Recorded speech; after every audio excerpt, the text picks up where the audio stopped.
How's it going, everyone? Happy Monday. Seahawks Today is presented by Prize Picks. I am your host, Will Ortner.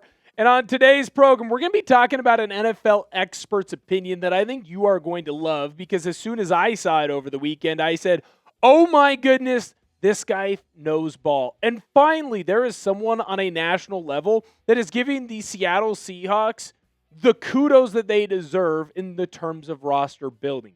What do I mean by that? Well, we'll get that in the first segment. In the second segment, we're going to be talking about one of the Seahawks insiders over at Seattle Sports and a quote that he had on Seahawks OTAs that I think really shows the culture of what Mike Macdonald has built in Seattle and why the Seahawks are going to be in a great position next year to, as we will be saying for the rest of the year, run it forward. Definitely not run it back. The 49ers, they're being lazy, in my personal opinion. Sometimes it's good to give your boys some rest, relaxation. Sometimes you need to put your nose on the grindstone. And in today's NFL, you only have so many opportunities to make sure that you're getting out there and working your butt off. And I don't think the 49ers are taking advantage of that. That's going to be good for the Seahawks. And then we'll end the show with something that I cannot wait for. It's the Seattle Seahawks Super Bowl rings.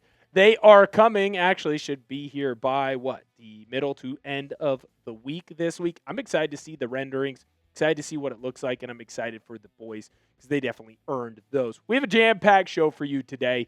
Very excited to get into it, but this, of course, is why you need to subscribe to the channel. Whenever there is news, whenever there are rumors around the Seattle Seahawks, we get content out to you. Short form, long form. Sometimes we even go live once a week. Right now, we're trying to get to 88,000 subscribers. We're 800-plus subscribers away from that number. Come on in, hit that subscribe button. No one's going to keep you up to date on the Seattle Seahawks better than we do. Daniel Jeremiah, someone who joins a lot of different people throughout the country, giving his opinions. I really like him on the Ryan Russillo show. He joins Brock and Salk, of course, over on Seattle Sports. Does a great job with them as well. And he put this tweet out that I really emphasized with. And it was a tweet that I really agreed with. Daniel Jeremiah says you can debate the Rams starting defensive line versus Seahawks defensive line. I think that's a fair debate, right? Both sides are really good. But he said something that I've been saying for quite a while. The Seahawks have much better depth in the second unit. Now, a lot of Rams fans got into their feelings and then came out and started attacking Jeremiah for this opinion.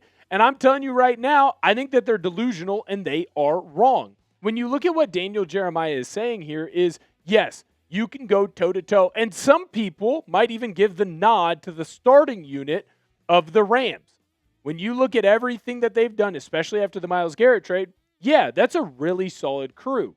But I don't think that anyone who's really been watching the sport of football, who's really dove into what the Seahawks are doing and has really looked at the NFL over multiple decades, should be able to say this Seahawks defense, top to bottom, especially on the second unit of the D-line, is better than any other unit in the National Football League. You can argue starters, for sure. Houston Texans definitely have an argument to be made with their two edge rushers, right? But I'm telling you right now, Seattle's defensive line is impressive because they just come at you in waves. The depth of this Seahawks defensive line allows them to keep guys fresh and healthy. It's why you saw Uchenna Nwosu and DeMarcus Lawrence have some of the better years that they've had in the last 4 to 5 seasons, making them look almost like they were back when they were younger because they were fresh. They didn't have to take on as many snaps, and they knew that they could go hard for 2 or 3 plays, and they'd get pulled out, right? Seattle, with the depth that they have, injuries do not derail this team. Now, we mostly saw that in the secondary, which also has great depth. But on the defensive line front, man, there wasn't an injury that the Seahawks weren't able to overcome, and there were some injuries down there. When I look at this Rams team, I'm going to continue to say it. They better hope that everybody stays healthy, or at least is healthy by the postseason. The Rams are very, very highly leveraged, and right now I think we're seeing something important in the National Football League.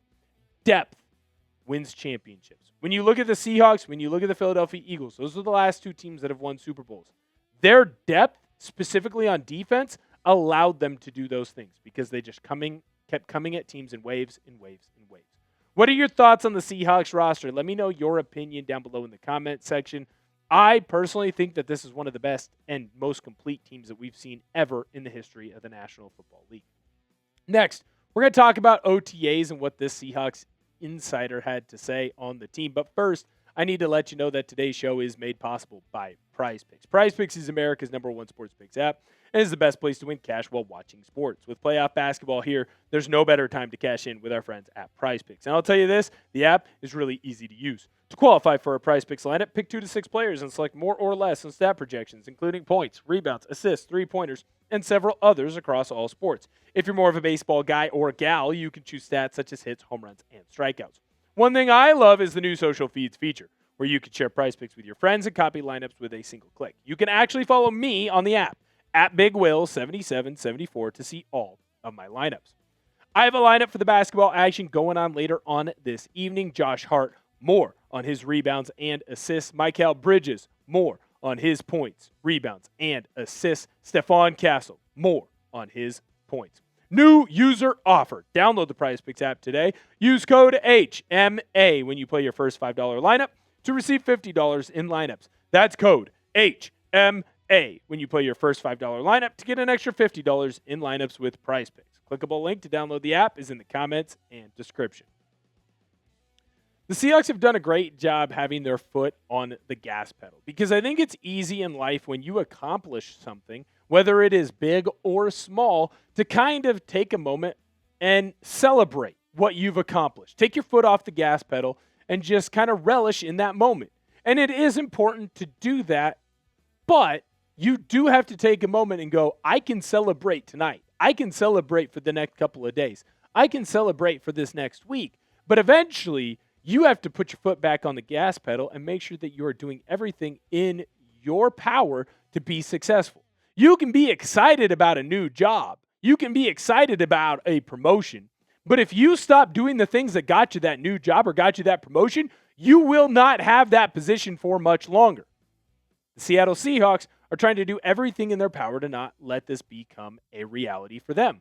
We know that head coach Mike Macdonald has made it clear he doesn't want to run it back. He wants to run it forward. They want to look at last year's success and say that was last year's team.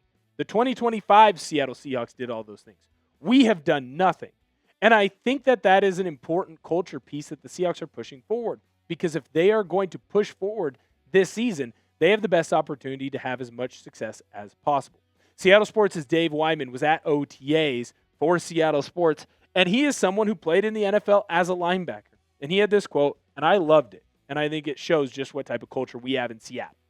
The intensity and execution of practice was really noticeable.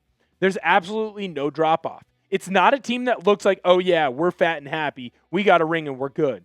We'll be good whether we practice hard or not. No, there's none of that. I'd love to hear this.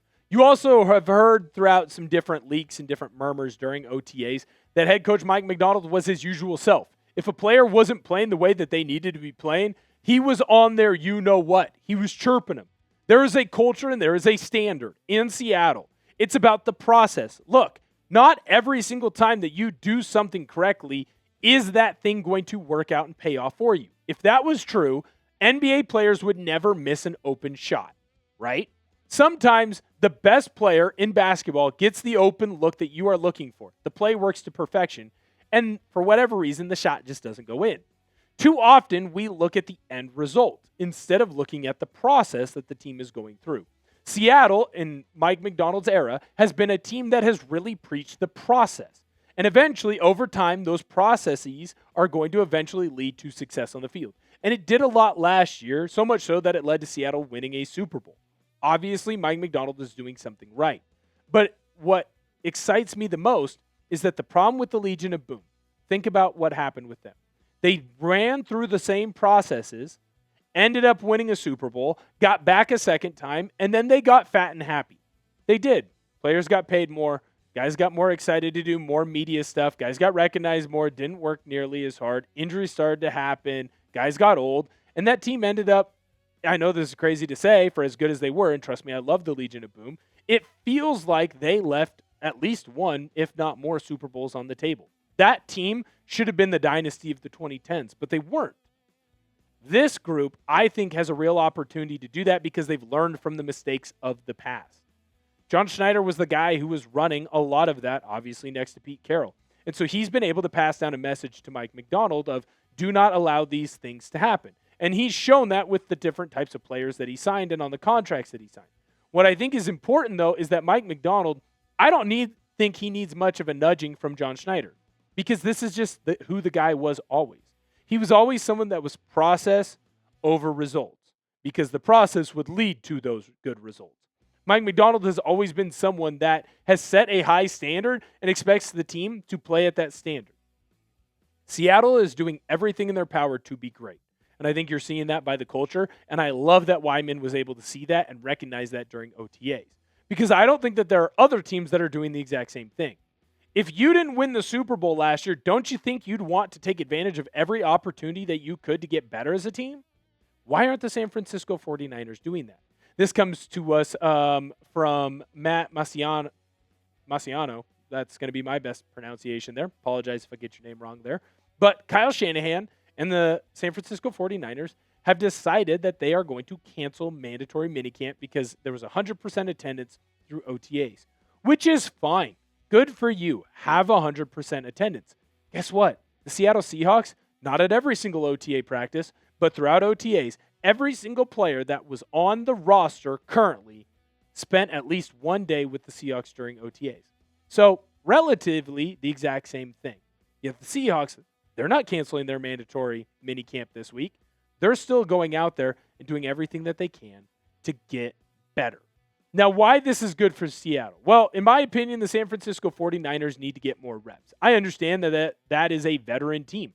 That is a team with a lot of older players that are going to use the same argument that I use for DeMarcus Lawrence. Just show up, you're going to be fine. But this 49ers team has a lot of older players that haven't played with each other or missed a lot of time last year.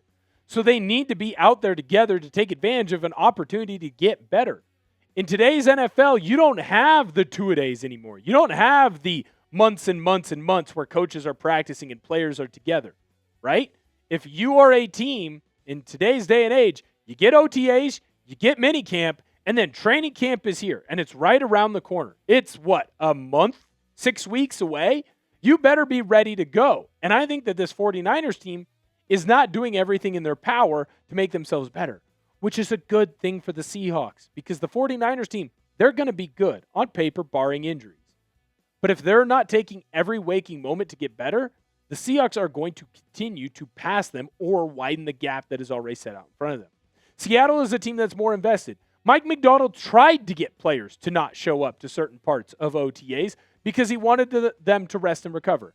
And the Seahawks players said, no, coach, we're good. We need to be out on the field with the team because we need to get better. We can still improve. And that shows that this is a culture of constant competition. And constant competition is a good thing.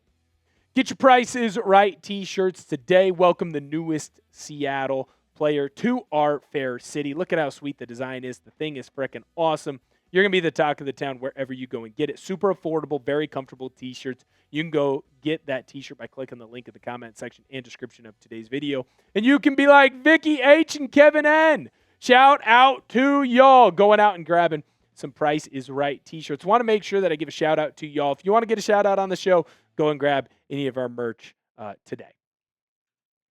So lastly, we're going to end the program talking a little bit about the Seahawks and their Super Bowl rings. Pro Football Talk let us know that the Seahawks are going to get their rings on June 11th. It is Monday, June 8th.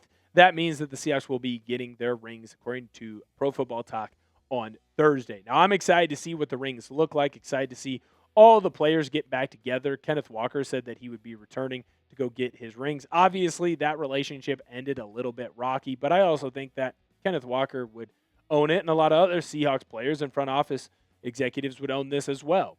That's just kind of the nature of the business. Sometimes it's time for you to move on to greener pastures. Hopefully the Seahawks and Kenneth Walker will be better after that relationship. I'm excited for what the Seahawks running back room looks like.